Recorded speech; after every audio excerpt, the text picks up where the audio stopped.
Au premier abord, l'argument selon lequel notre univers serait une simulation semble être du pur non-sens. Mais quand on y regarde de plus près, cela semble devenir de plus en plus plausible. Comment observez-vous les choses? Vous les voyez, les sentez ou les percevez avec l'un de vos sens. C'est votre réalité subjective, une réalité basée sur le sujet que vous êtes. Vous êtes seul dans votre propre tête. Tout ce que vous observez est le résultat d'un voyage à travers des neurones qui s'activent dans votre cerveau d'une certaine façon, pour créer votre vision du monde. Cela dit, pouvez-vous prouver qu'il existe une réalité objective, c'est-à-dire une réalité qui existe indépendamment de notre connaissance de celle-ci, une réalité globale qui englobe toutes nos réalités subjectives? Bienvenue sur Au-delà du voile. Si ces questions vous fascinent, pensez à liker, partager et à vous abonner à la chaîne. Cela peut sembler un peu confus, mais vous ne pouvez pas savoir qu'une réalité objective existe sans quelqu'un ou quelque chose pour l'observer. Par exemple, si je sortais dehors et disais qu'il fait glacial, et que vous sortiez et disiez qu'il fait une chaleur étouffante, c'est là qu'entrent en jeu nos réalités subjectives. Deux esprits différents peuvent observer un seul objet de multiples façons. Dans une réalité objective, il ferait soit glacial, soit étouffant, indépendamment de notre observation. Mais comment le prouver? Pour prouver qu'une chose existe, il faudrait l'observer sans l'observer, ce qui est une contradiction évidente. Tout n'est-il que dans votre esprit? Les bébés nous donnent un bon aperçu de la façon dont nous apprenons et dont nos esprits prennent conscience du monde autour de nous. Si vous regardez par votre fenêtre, vous pourriez voir un arbre ou votre voiture, mais vous n'avez pas besoin de regarder pour savoir qu'ils existent.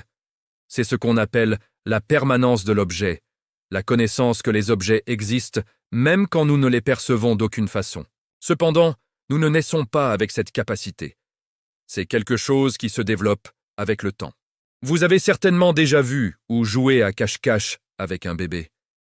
Quand vous couvrez votre visage, les bébés de moins d'1 an croient que vous avez disparu dans les airs.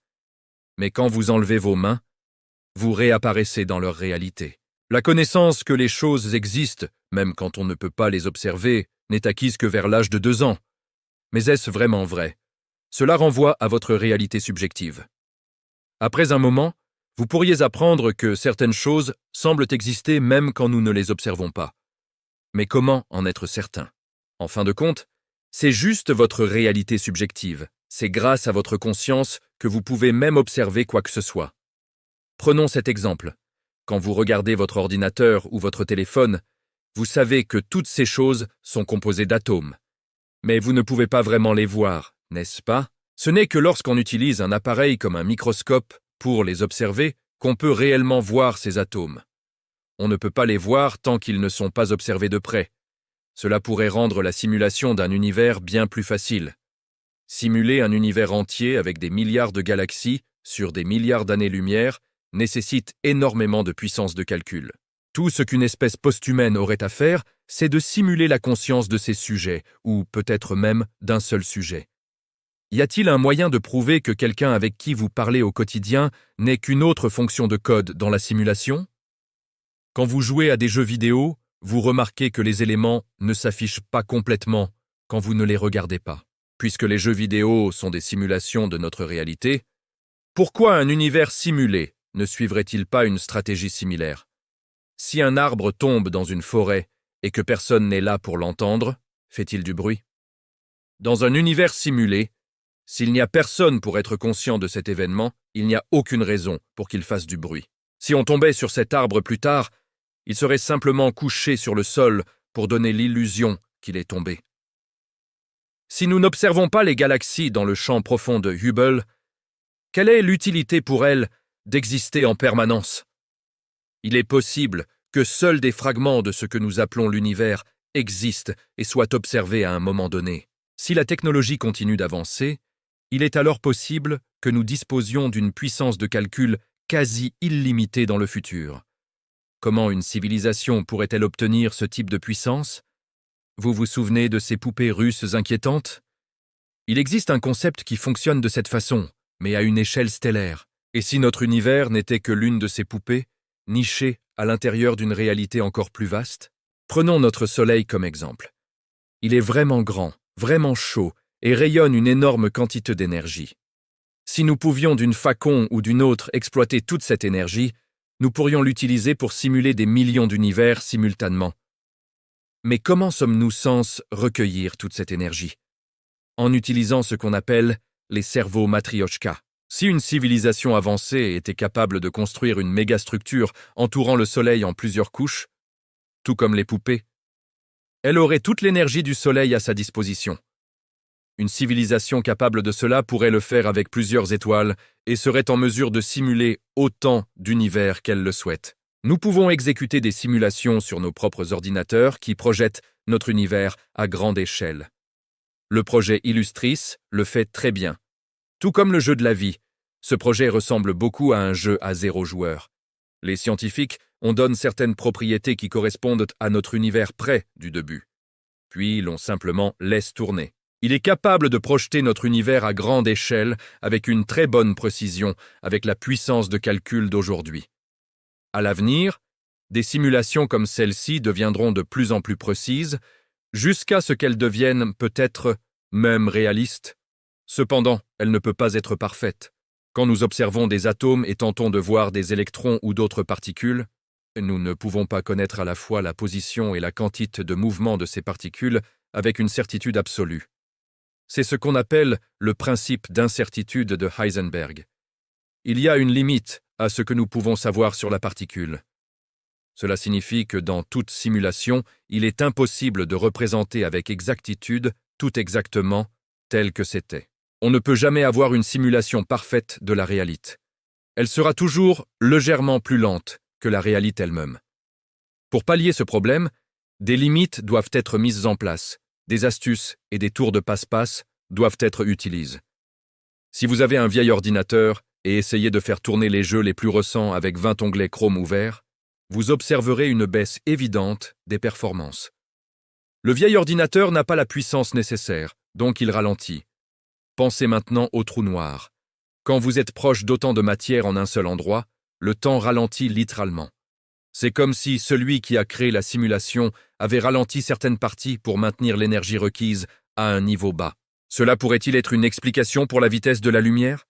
Cela pourrait-il être la vitesse de calcul de la simulation? Il n'y a aucun moyen de le savoir, et tout ceci est théorique. Mais cela ne signifie pas que nous ne devrions pas y réfléchir. Cela pourrait aider à répondre au paradoxe de Fermi. Quand nous regardons dans l'univers, nous ne voyons aucun autre signe de vie. Sommes-nous seuls? Sommes-nous juste un bug dans la simulation? Ou ne regardons-nous tout simplement pas assez?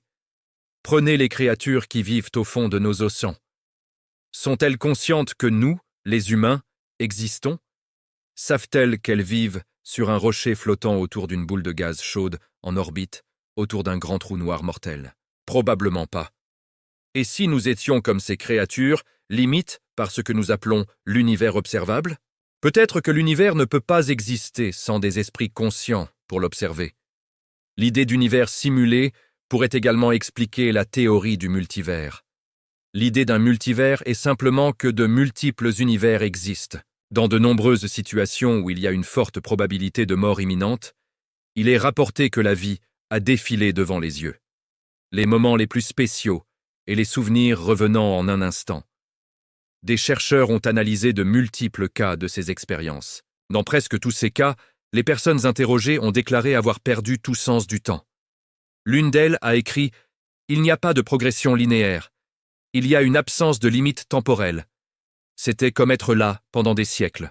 Tout se passait en même temps, bien que mon esprit humain les sépare en différents événements. » Un autre répondant a déclaré « Je pouvais entrer individuellement en chacun et ressentir la douleur qu'il avait dans sa vie. J'étais autorisé à voir cette partie d'eux et à ressentir moi-même ce qu'ils ressentaient.